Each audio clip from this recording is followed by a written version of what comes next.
The news came through today that Donald Trump has signed the release form for the long classified files concerning the President of the United States, John F. Kennedy, who was murdered in 1963. We'll see what we will see when those files become available through the National Archives. But it caused me to reflect on JFK and the mess that has been made of his legacy.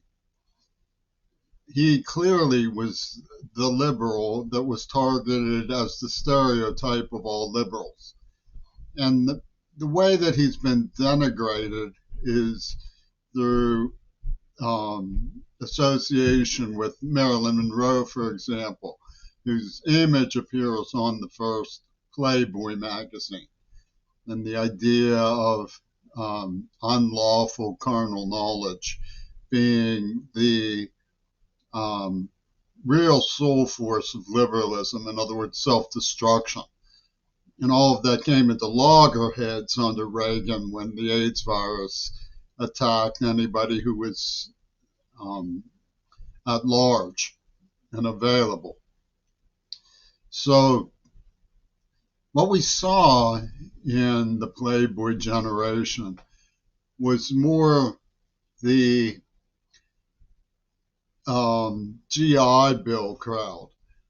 In World War II, people were not on the up and up about super progressive lesbian politics. They didn't see what was done to the Native Americans as proof that we were no better than Adolf Hitler.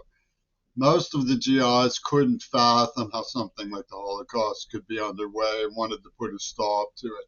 And they had pinup girls in their lockers. That's where the age of the pinup girls came from, because they were alone at sea or in Europe, and they would put a picture of a pinup girl in their locker.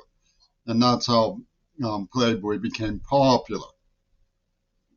I, for myself, have never understood how Jay Inslee could be so popular in an apparatus that attacked a lieutenant of the Navy.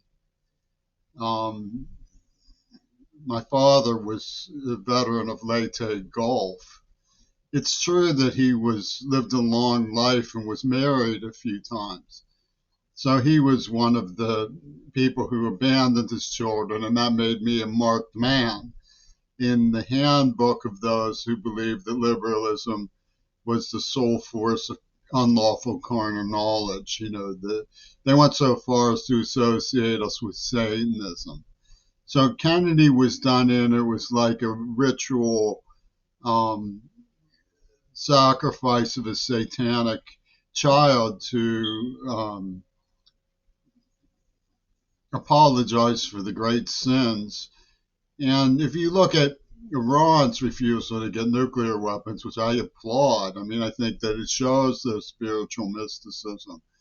You see the idea being taken advantage of for Harry Truman's decision to use the new type of weapon on Japan.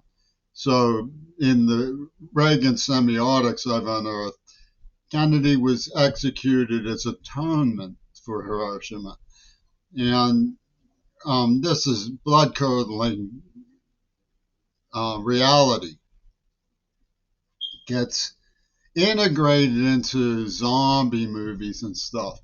And it's turned into a Hollywood studio prototype of entertainment stuff that's not to be taken seriously, when in fact it's the real politics of the arrangement. And when you look at the pinup girl GIs in World War II, who are um, obviously the brunt of the joke when it comes to Project 2025, you have an era where Hollywood behaved a great deal like the Washington press corps have during Gaza. It was the same stupid crud about keeping to the public relations that were expected of the atrocitarians. Germany managed to get us to pull scenes out of movies, pull employees out of Europe, change our practices and our policies, temper and edit our newsreels, um, cooperate behind the scenes in cinema the way we did with oil and rubber. And it was the same stupid crud that America is pulling with the Israelis in Gaza. So Hollywood has always been of questionable moral veracity, but they have made it out that they've gotten the upper hand morally through their secret mission of invading our homes, for example. Mississippi doesn't want people looking at advanced pinup girls in, circumstances of private personal massage. They're going to outlaw it. They're going to make it illegal to have an erection if it's not for the purposes of fornication. I guess they're going to go around castrating everybody who's liberal or something. And that's the situation we have evolved into. One of the reasons this happened was that Hollywood didn't mind their manners when it came to erotic lure. If you look at the Pink Panther movie, you see them come from a nudist colony, people, peeping into the windows of the cars and stuff. So there has been a certain hustle involved in Ringo Starr's promotion of the AIDS attack, which he was obviously in on, as a pimp collection plate for the afflicted. It's very, very cynical. They used rings symbolically in the Attica State Prison psychiatrist car thief ring that they put together with the city of Pittsburgh. The Zionists and the Zionist Christians put together in the script I Am the Walrus, where they were using me as a tool to rack up abortions on a slave. They used a neurotrauma on me to make me sort of neuroobedient to their terrorism. And then they cut and paste peeping Tom frames from the situation when I would get involved romantically with a girl.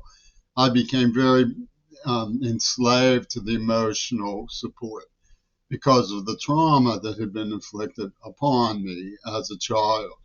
Now, it was chosen symbolically for Jimmy C. They used to say, look for the lips on a car because you could steal a car that had lips on the key ignition. You could be set to on position and you could just jump in and turn them. Look for the lips was a double entendre in the way the widemaker, when he examined his female patients, would determine whether they were virgins or not by looking for the lips. This is the system of government that we have as an underworld war division. And I haven't seen any base for years. I mean, it's the atrocitarians have Bayer aspirin everything with